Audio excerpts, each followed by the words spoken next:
I believe in a pivotal moment when it comes to building the right skills. Quite a change, right? Very interesting time to be in cyber as well. A huge change. I think, in more than 23 years of cybersecurity, I haven't experienced a period that was more disruptive than this one now.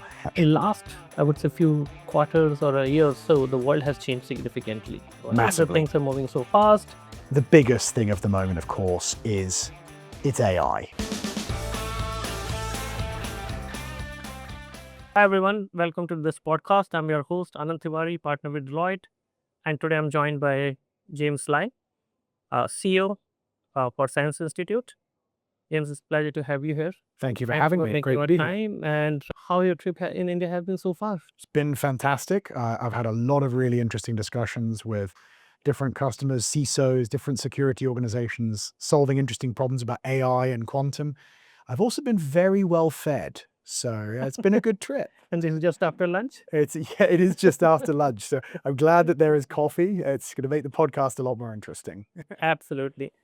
And this is like you're coming after a while, or you've been here often? I've been here a lot historically, but it has been a few years actually. I think since before the pandemic, and some things have changed a lot, particularly in the cybersecurity and technology scene. So it's really interesting to get back here and catch up on what's happening in India. Excellent. I think today we had some interesting discussions as well. Very much. In last, I would say, few quarters or a year or so, the world has changed significantly. Right? The Massively. things are moving so fast.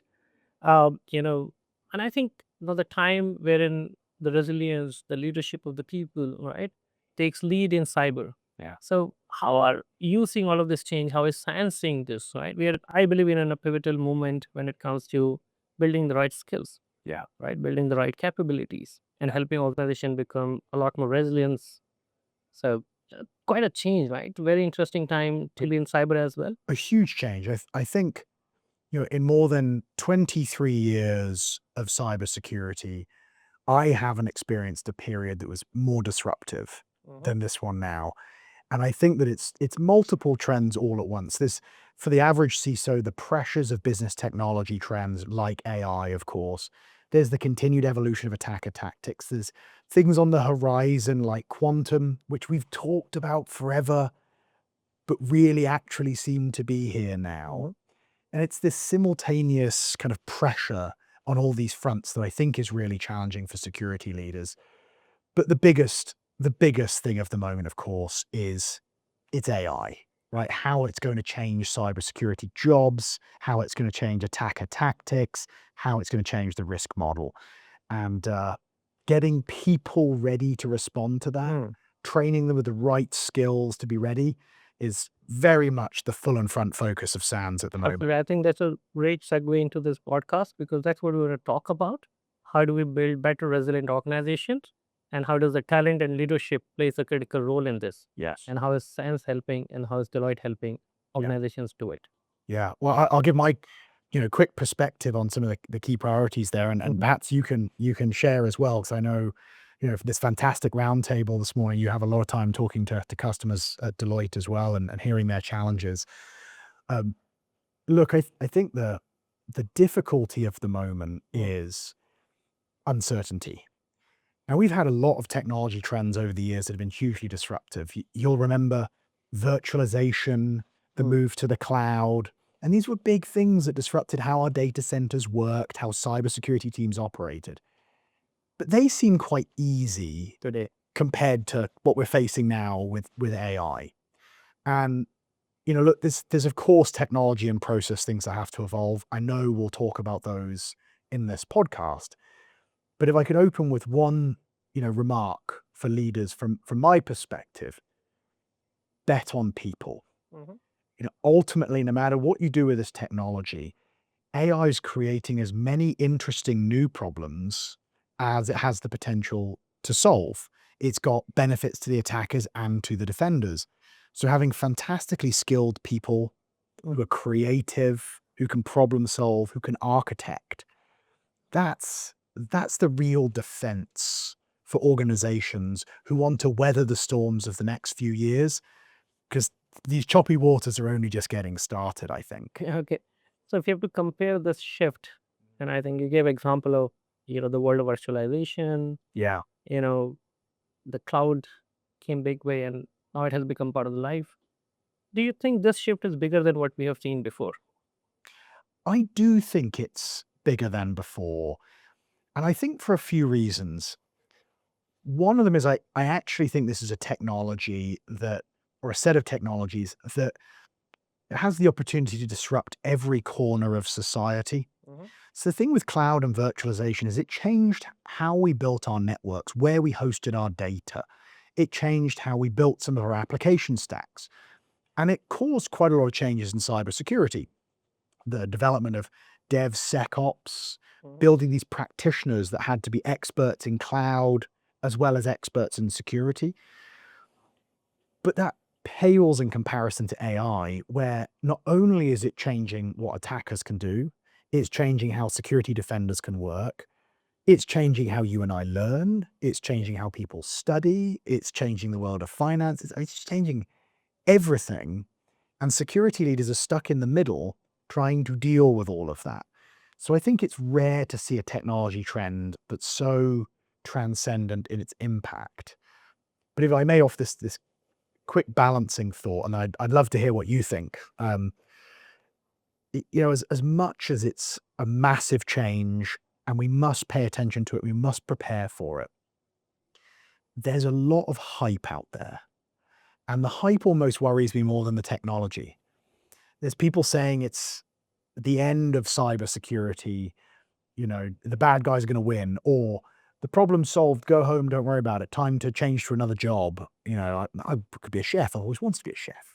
I think the reality is, as much as this is disruptive and changes a lot, it's not going to eradicate the profession. And I worry with all the hype, people aren't getting on with making the changes they need to make now, and the bad guys aren't waiting. But I'm curious, how Yeah, you think about it. You've seen I lots of think these trends too. you said it so well. And earlier in our discussion, right? I'll follow your thought to say I'm optimist about it. Yeah. I think every technology shift brings opportunity. That opportunity to defend better, the opportunity to build better, right? So today you can build faster, better, cheaper. It may not, if not cheaper, at least better. How, and it will become cheaper and better, and further better in time to come, right? Yes. So there are better tools in your hand. One thing which worries me is, how do we build the right capabilities? How do we build the right skills to leverage? uh, you know, we always hear this human in the loop, right? How do we make sure that we are getting that human rightly qualified, skilled, and enabled Yeah. to defend the threats one is dealing with? So I would say there's a significant opportunity out there to get things better. Yeah. Use this opportunity to fundamentally change the way we build things. Yes. For example, I think for me that would be the way to move forward. That will be the way for us to build things. That's a way for us to probably get into better designing systems in a more secure way. Yeah. I think that I agree with that. That makes a lot of sense. And at the core of that, of course, is people with the right AI skills and the right problem domain skills Yeah. to be able to do that work well. So So tell me, James, you do this study of skills, right? And I think you recently launched one this week. we did Okay. indeed. We did indeed. And where do you find India standing there? So What have been your key takeaway that you like to share with the audience here and with me? That these are the things probably if we do better, we are better prepared as a workforce to deal with what's coming our way or what's already in here. yeah, so there's two studies I'll reference, a global one we executed and then one that's specifically executed here in India. Mhm. And I think that what is similar about them and what is different is both really interesting. Let me pull out a few stats, though I would recommend security leaders and business leaders go have a read because it tells you a lot about what other organizations are seeing. And it's always valuable when things are uncertain, being able to anchor ourselves against what other organizations are doing is really helpful. So a couple of stats for you. First, 62% of enterprises have purposeful AI or generative AI projects. And what I kind of like to joke is that means there's 38% of enterprises that also have AI projects. They just don't know they do. Yeah, But rightfully so. yeah, but I think there's a lot of adoption that is happening. The problem is 83% of those organizations are then reporting, this is a compound statistic of a few hiring categories, they're reporting difficulty getting the right AI engineers, the people with the right deep skills to deal with those projects. In fact, 32% of organizations said that they see a widening gap between the AI work they're doing and the skills of the folks they have to be able to manage those problems. And of course they are. It's a really new problem domain that's, changing all the time. I feel like I go to sleep, I kind of wake up one day later and some new model has been released and changed everything. So I empathize. And it's coming much faster than what we have seen before. Much faster. That's right. It's just like model a week. It is. And, a new frontier model will turn up and scare everyone about a new problem. And then you kind of go, well, that's fascinating. But what about model plus 1, plus 2, plus 3? How do we start to prepare for 6, 12, 18 months in advance, not just, next week? So, those are some really interesting statistics, I think, that maybe are unsurprising because you'd expect AI to be a struggle, but interesting to hear actual confirmation of how many enterprises are struggling with it. The other two little bits I'd pull out that I think are really, really interesting here.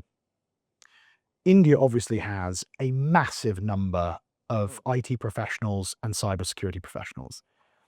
And of course, that matters to the market here, but you also provide a hell of a lot of export of that capability to global enterprises. Both in cybersecurity terms, people managing SOCs, kind of tier 1 SOC analysts and similar, and broader technology terms. So a failure in India will impact far beyond its borders. A success here also will do the same. And one of the things in the report it was describing was there is an abundance of entry-level practitioners, but there is scarcity of medium and top-tier practitioners for these companies, particularly around IT and OT environments, AI, quantum. Well, that's a challenge and an opportunity, because on the challenge side, you've now got a massive base of talent that is more vulnerable to automation from AI, which could be a jobs challenge. But it's also an opportunity because people are saying they need these medium and top tier professionals. Well, you have people who've learned the fundamentals, and it's quicker to train someone from the fundamentals up the pyramid compared to other parts of the world where they just don't have enough people in their pyramid. So I think that leaves India potentially exposed, but with the opportunity to really quickly do something about the skills pyramid. So we have a solvable problem. I think you have a solvable problem with focus and attention. So look at the report. I think there are 3 areas which I was, kind of keen to know. One is, you're identifying the skill shortage at AI security, cloud security, and more importantly, incident response, Yes. right? Would like share some more insights into that. How do we get better on this? Because these 3 areas is going to be the need, right? There's shift to cloud. As I said, 83% of the organizations are adopting AI. Yeah. Maybe rest of the 17% they don't know they have one, right? And incident response with the velocity tooling and AI is bringing in, Yes. you need to be better prepared than you were ever, right?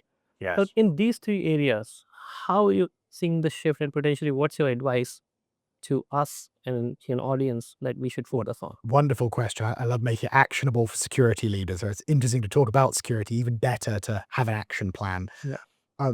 Let's kind of double click a little into this incident response piece for a moment, because I know we're going to talk more about AI. It's inevitable. You made a point there I think is really important. And I think that people are starting to appreciate it, but I don't know if everyone's fully got it yet.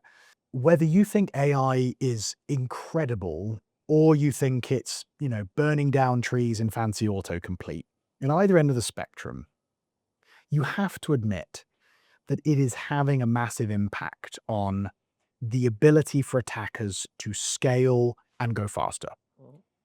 And if you look at their tactics, what they're trying to do in enterprises when they break in or into organizations, it's the same tactics as before. They're after the same crown jewels.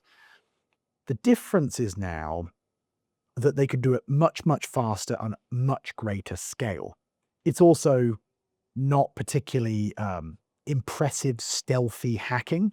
It's very kind of brute force and blunt. But for the attackers to be able to spray and pray across the internet and across their targets, and to only have to have a small number of successes compared to us defenders, is a difficult asymmetry. The biggest thing in incident response right now, you said, is the goalpost is moving. You've got to go quicker. We've talked about over many years bringing the dwell time in networks down from hundreds of days.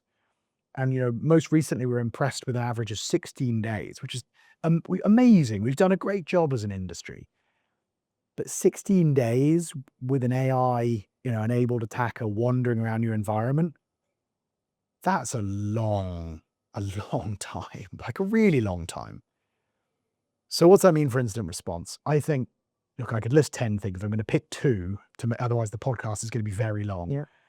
Number 1, you need to find ways as a team of defenders and incident responders to bring machine speed detection and response into your work, because the attackers are. And one of your presenters earlier said this, and I love it. So I'm going to give full credit here. He said, use AI where you save minutes, not where AI becomes an owner of risk. Love that expression. Brilliant advice. You've got to go do that work now, because otherwise even a capable incident response team could be too slow to respond to this barrage of stuff that's going to happen. The second part of it, we've said this for a long time in cybersecurity, and few people do it. You have to actually plan for failure. I mean, the big thing that AI is doing is making more bad stuff out there at scale happen. And it's not more clever, it's not more impressive. There's just a lot of it. So we say in cybersecurity, it's only a question of when, not if. And yet most networks aren't built with high recoverability and response plans. You've got to do that work. If ever there were a time to plan for failure, that time is now. That would be a big thing I'd say to incident response teams. Focus on velocity of detection, velocity of response, leverage AI where you can, along with fantastically trained humans, and plan for failure, build that resilience and recovery plan, and test it. It's really got to happen. I think that's great advice, because that's how we advise too. Right? Yeah. Plan for Snap. it. Plan for it. Learn from it, so that when it comes, you're better prepared. Right. This is an important thing that you mentioned around. End of the day, the professionals are at the fore of it. Yes. Whether it's to plan, whether it's to defend, to react, and to come out of the situation. How you think the role of CISO and the leaders is changing to enable it now, 22 years from now? It's a really good question. So a couple of interesting data points. I mentioned before we've done a study in India and a global study. In this global workforce study with over 1,000 different organizations in it, one of the things that came out year over year as the worst this year is stress, anxiety, and burnout in practitioners and security leaders. They're more stressed than they've ever been. And security leaders are pretty stressful job. When you look at the reasons for that, AI has a lot to do with it. The uncertainties of what it's going to do to the profession, what it's going to do to people's jobs, and how they respond. So I think, for one, security leaders are going to have to learn to adapt to this world of uncertainty with AI. And I think that will happen quite quickly. They're very adaptive creatures, right? Very adaptive, very versatile. I think that building time into security teams to be able to train on AI skills is a critical step. And for CISOs too.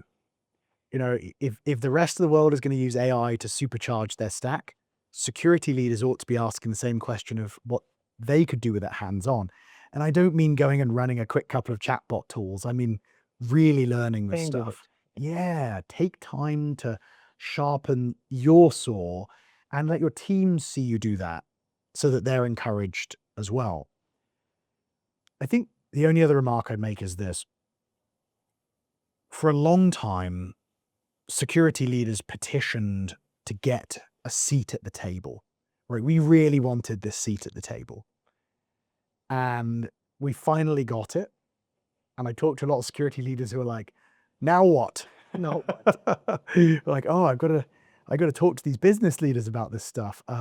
What metrics should I use? How do I convey risk? And quite a lot of CISOs grew up technical and have less experience of business communication and metrics, which makes it hard for them to explain, security risks in terms that make sense to a CFO and to others.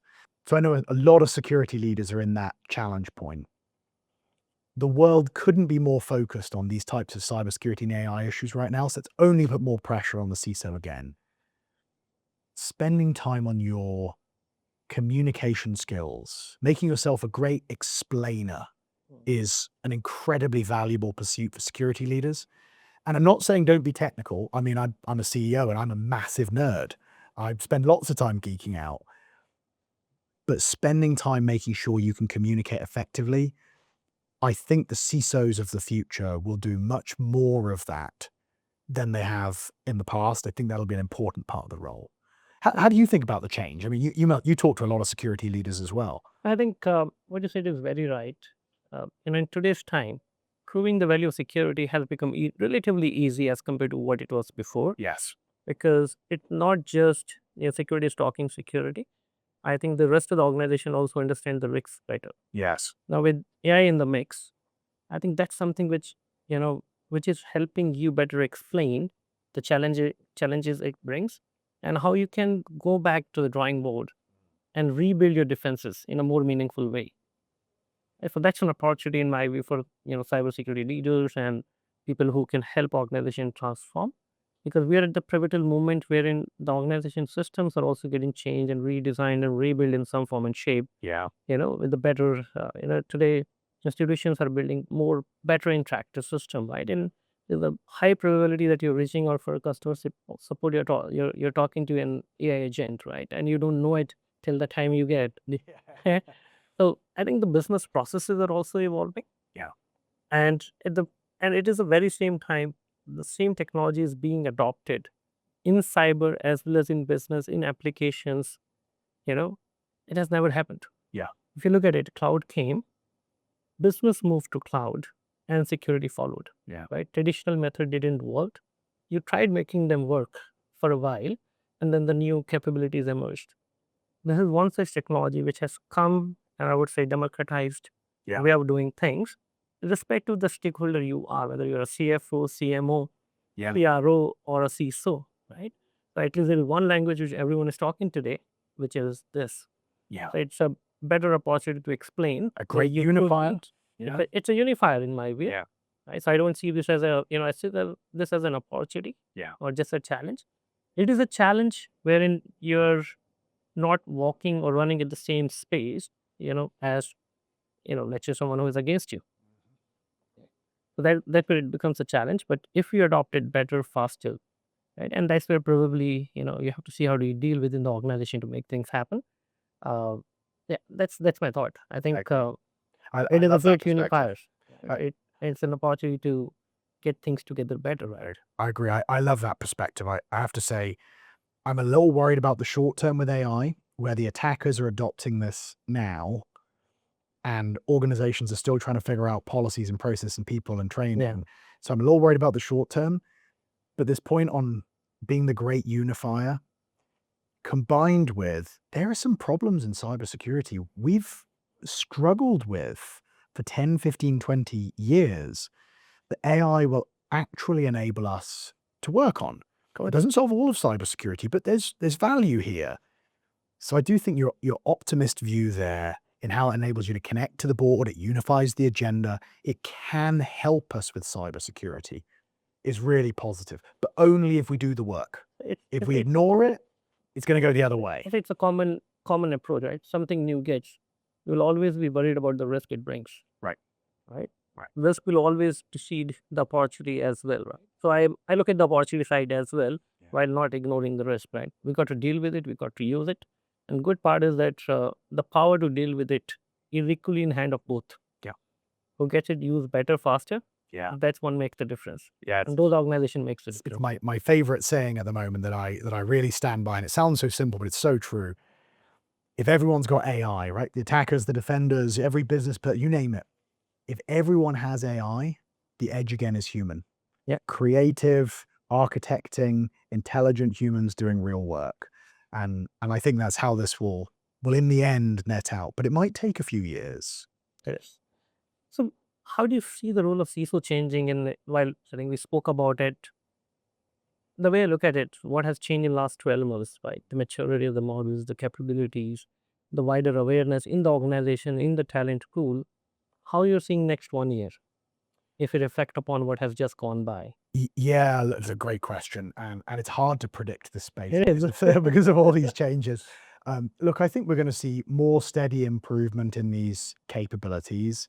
There's been a lot of focus on these frontier models, but then when you look at it more closely, it turns out earlier AI models were actually really good at a lot of this stuff too.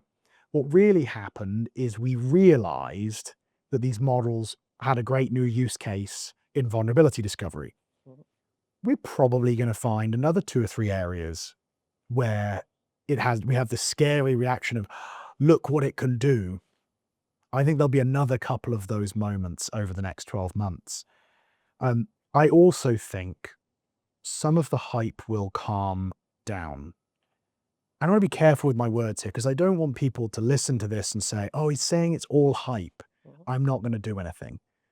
No, it's real. It has a real impact. The cyber criminals are using it. You've got to train your people. You've got to get them ready. But I do think that over the next 12 months, it will start to calm down and people will get on with the business of implementation. Less shock, more execute. I don't think that means we'll solve every problem. I mean, I think we're going to be wrestling agents for years to come as they get up with creative ways to do things they shouldn't do. Yeah. But I think that 12 months from now, there'll be a lot more certainty around this than there is in this present moment.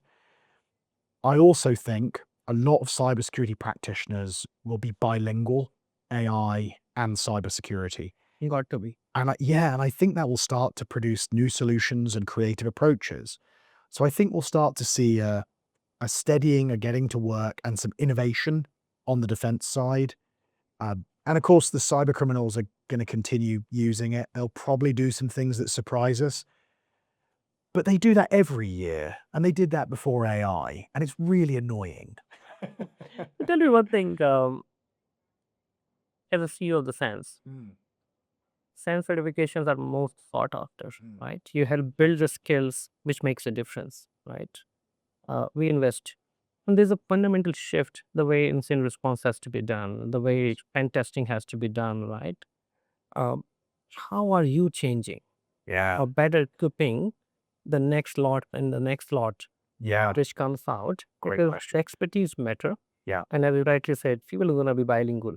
There are 2 languages to be spoken. One is of AI and another is for cyber. And it will coexist and it better coexist. So how is your approach as an organization changing around better enabling the talent which will come in due course? Fantastic question. And I know you have a number of alumni here as well. So, thank you for that. Look, I think there's a few ways that, we're preparing. Our mission ultimately is to send people back to their organizations so they can sit at a keyboard or be a leader and be more capable of managing that organizational risk. So if we build an incident responder that doesn't know how to use AI, we're not doing our job, right? That's just some other, theoretical training class. That doesn't live up to the SANS promise that we're actually going to make you a better practitioner. And the thing that I personally love the most, my lifetime mission actually, making cybercriminals miserable, doesn't work if people aren't fantastic at doing that job. So 2 things. Firstly, we've introduced 7 or 8 now pure AI classes into our curriculum, big classes. They're very popular as well, as you might imagine with these challenges at the moment. But the second part is perhaps the more important. We've updated over 40 classes across our curriculum with AI content. So now when you're taking a particular discipline, where it's kind of network response, incident response stuff, or part of forensics, part of offensive security, you're going to find AI content, AI tools embedded into that content. And it's one of the reasons, we have this world-class practitioner faculty so that they can continuously go in there and update it multiple times per year. And some of the stuff's moving so fast, it's about monthly updates that we're having to do. So it has really, put an interesting pressure on us as a training organization.